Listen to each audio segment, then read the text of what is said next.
It's really hard for us to settle down and look after our estate after our husbands have died. But one of the most important things we can do for our family, especially our children or whoever is going to clean up our estate, is to take the time to get it all straightened out and legalized and written down so that there are no potential arguments with your estate upon your death. This is really important if there's more than one child and you don't want your estate to cause a split in the relationships your children have with each other. I ran around the first few days after Donnie died, because he died suddenly, trying to talk to people about being pallbearers, arranging his funeral, taking care of details. It was very stressful. But my mother had done her pre-planning, written out everything, even down to the music she wanted. And when she died in the hospital, we just had to go to the funeral home and open up their file and everything was there. It was so much easier. Now, when I'm talking about estates, it's not just the funeral, because you can write out all your desires and keep them in a folder. You don't have to go to a funeral home. As long as you have it all documented, then it's easier for your kids. But there's many other aspects. And so I'm just going to do a quick reading of them so that you have something to think about that will help you to settle your estate before you need to settle your estate. This is something don't think about when you're still doing all the paperwork for your husband's death. That's overwhelming in its own.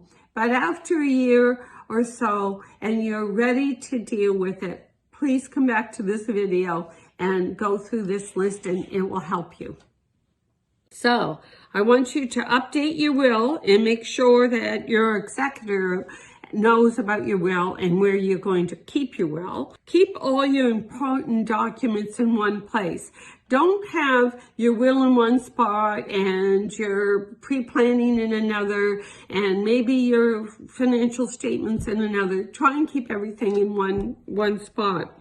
Decide who will handle your affairs if you become incapacitated. And we don't like to talk about that, but the bottom line is you don't have a spouse anymore to look after your best interest.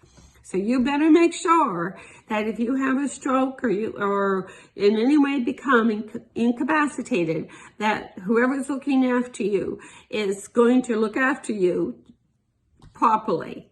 So this is something you should really put a lot of interest in. Don't put somebody in charge of your care, your nursing home care or your home care and all that if they live on the other side of the country.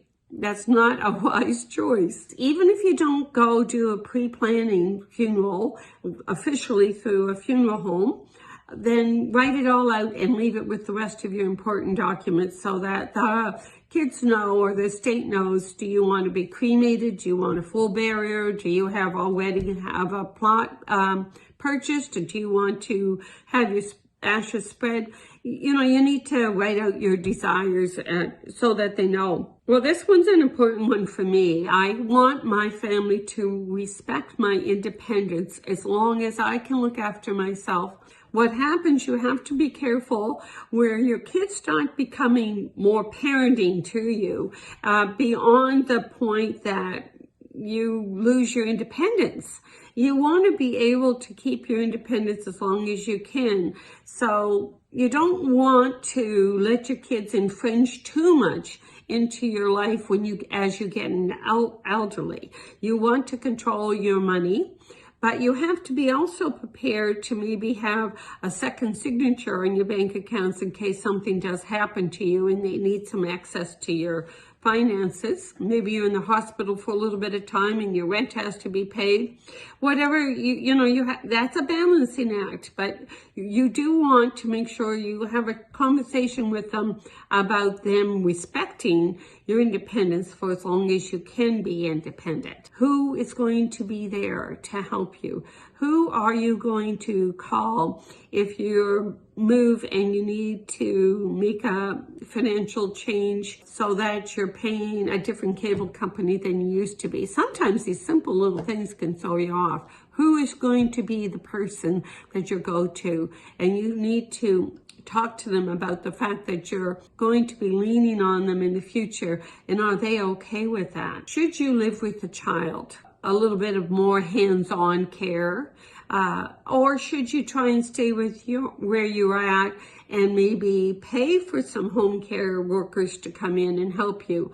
Again, that's a different kind of balancing act. It depends upon your family life and your children's life. You don't want to sell everything, put some money into your child's home to make it into a great little granny suite for you, and then maybe something happens and they need to transfer and work somewhere else, or they get a divorce. All these things need to be talked about, and they're very important because if you wait until you can't reasonably talk about them because something has happened to you, then it's too late. So please talk about your estate and think about your estate and write out what you want. I hope this has helped you. Come back again and see me another time. Bye-bye.